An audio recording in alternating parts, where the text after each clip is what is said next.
She brings wealth and health to her audience by tackling hot topics around substance use disorder, mental health and wellness. Her mission, vision, and goal are to help you heal from your past trauma, inspire you to transform your body, mind, and soul so you can live your best life. Your board-certified psychiatric mental health doctor, nurse practitioner, TraumaCare Maestro, and media analyst, your life ambassador, best-selling author, TEDx Talk speaker, CEO of Pool of Bethesda Psychiatric Health in Arizona. Let's all welcome Dr. Princess Fumi Hancock. Welcome to Sonstein Sessions on iHeartRadio. Conversations about issues that matter. Here's your host, winner of 2 Gracie Awards, Shelli Sonstein.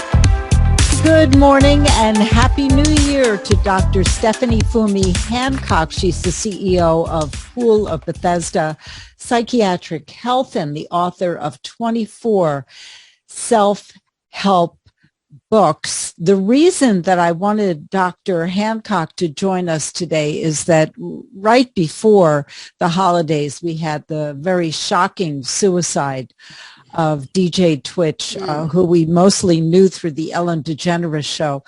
And the reason it was more shocking than most was that we could see no reason for this whatsoever. I mean, this was a man who just brought joy. As soon as the camera trained on him, he seemed like the happiest person in the room. And then this happened. And I'm adding as an aside, right after that shocking news, I think that broke as I was on my way to LA to Encino to see my kids. And they actually, his daughter went to school with my youngest grandson. I mean, like the whole community was absolutely in shock. It was one of these, nobody saw it coming.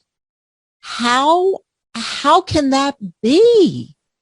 Ordinarily, Dr. Hancock, don't we see warning signs? Maybe not us, the public, but people who know him? First of all, thank you so much for having me on your show. When I got the interview, actually, that was the first one that came to my mind. And a lot of people are having questions as to, wait a minute, we see him smile and all this.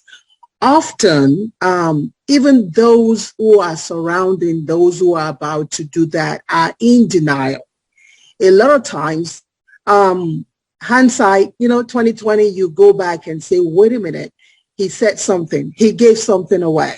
He talked about the daughter. He said a little bit of, oh, what would you do if I wasn't around? But with him, of course, to the outside, whoa, what happened? This was a shock. But often there's always one little nugget, 1 or 2 things that would have probably maybe those who are very close to him would have kind of guessed a little bit, but not to that extent though.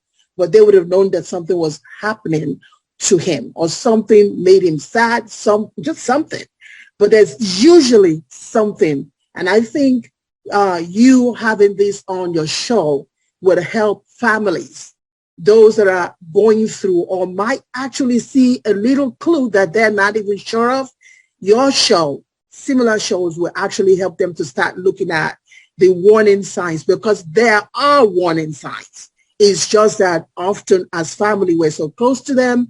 We want the best for them. We want to see the best in them and everything like that. And we often just miss it. So what are those warning signs? A lot of times you would, let's start with this. Men who are over 75 years old, right? A lot of them often go through depression, particularly during the winter season, even women too.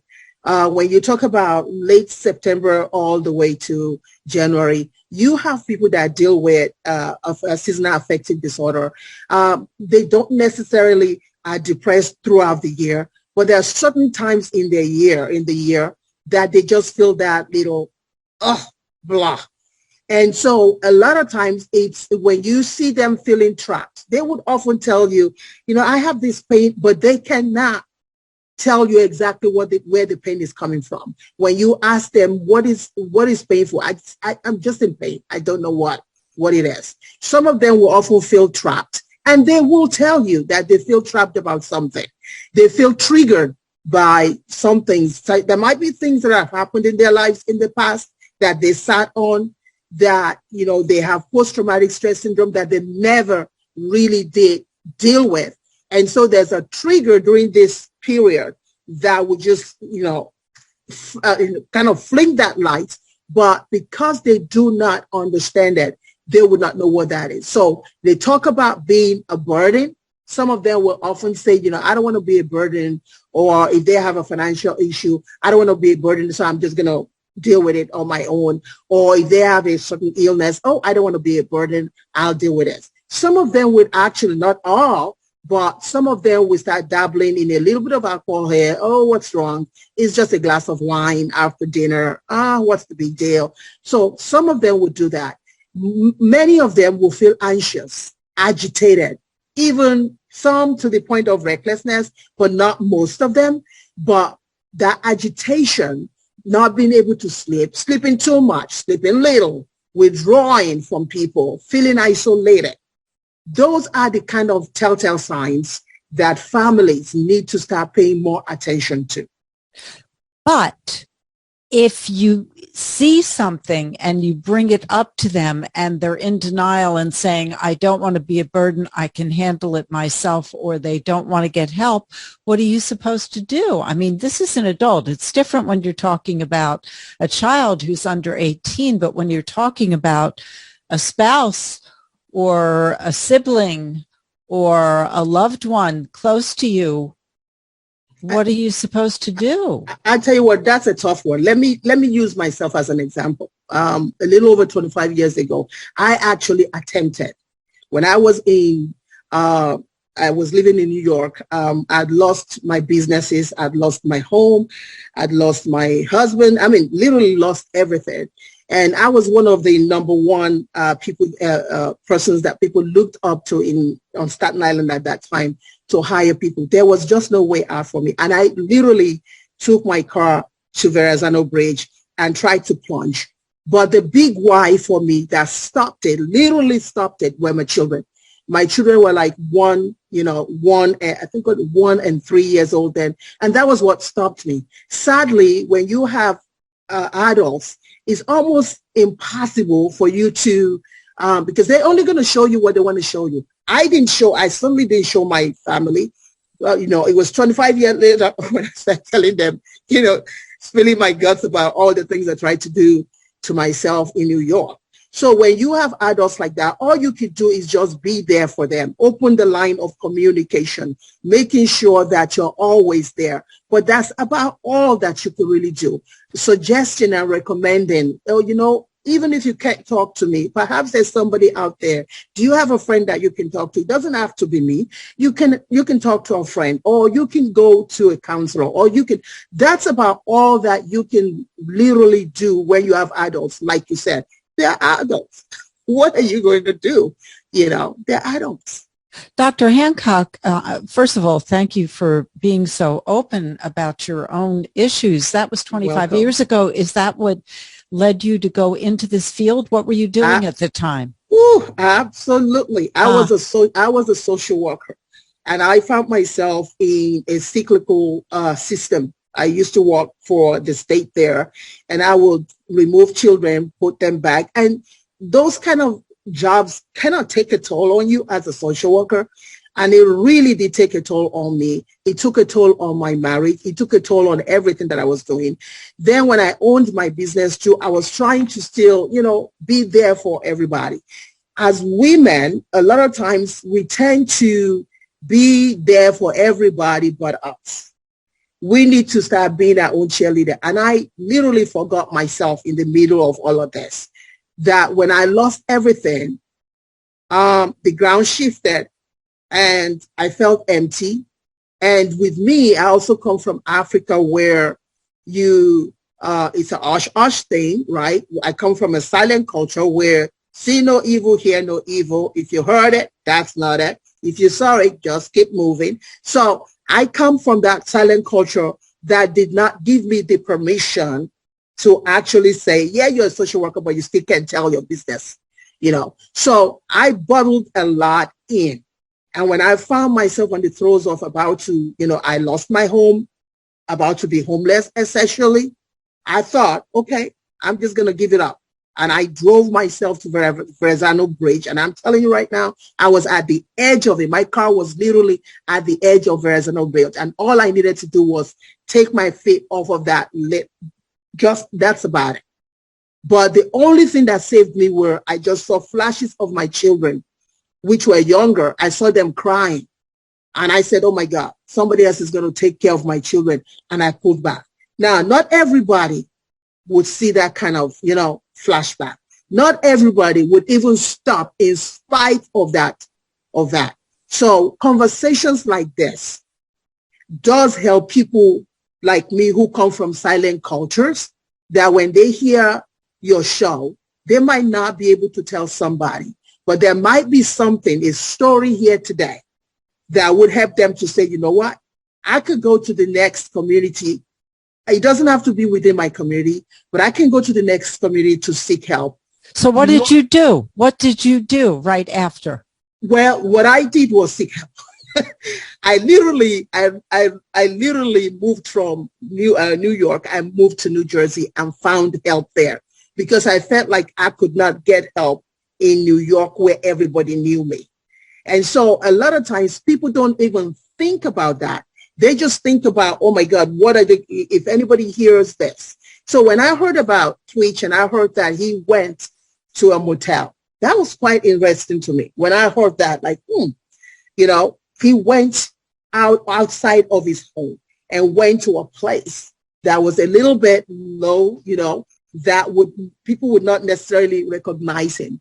A lot of times we don't think that we have options.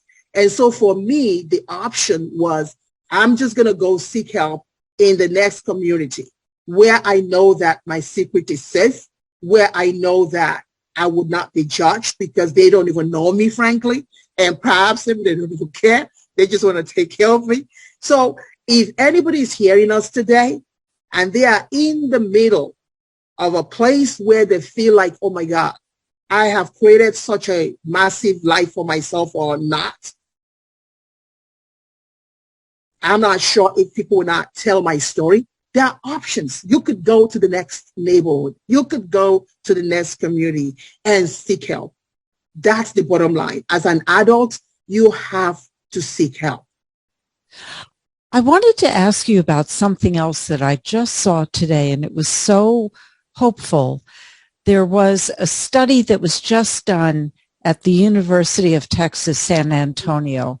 They had veterans with PTSD who usually undergo weekly therapy sessions. But what they did instead was put them into a very intense 3-week program, not weekly for months. Very intense 3-week program. I have no idea what that program was or how intense it was, if they were away from their families or what. But more than half of them lost the diagnosis of PTSD after.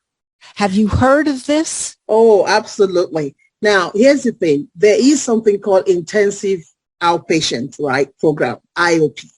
And a lot of times, even with the teenagers that I take care of right now, many times when I put them in IOP, they tend to do better because, number one, it's intensive. Number two, they are meeting with others who have similar issues. So that way, it's just like the example I gave now. I gave my own example. And I know that there's somebody who's going to listen to your show, and they're going to be like, oh my God, I resonate with that. So the program, because it's intensive, it doesn't necessarily, they don't have to leave their home for some of these programs, but they do present to that program every day for a lot of hours. And it's not just about talking about anxiety or talking about depression, but they're looking at their life as a whole, holistically, looking at the medical, the role medication plays into that, the role that what they've been exposed to. For example, those that you're talking about, I have a handful of veterans that I take care of. almost 99% of them come to me with PTSD.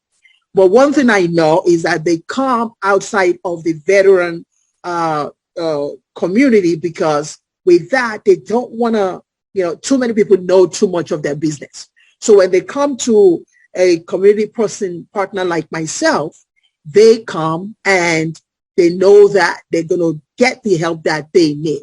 More importantly, from partners, from peers like themselves. So it's successful that way.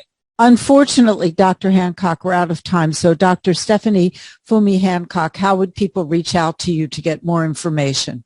Oh, you can just go online and just put Dr. Stephanie Fumi Hancock, Hancock, Stephanie. Excellent. You really were so helpful today. Thank you for listening to Tear the Veil with Dr. Fumi. We hope you have enjoyed being a part of today's show and that we have helped you in shining. For further information, you can visit us at drfumisicdnp.com and pobpsychiatry.com.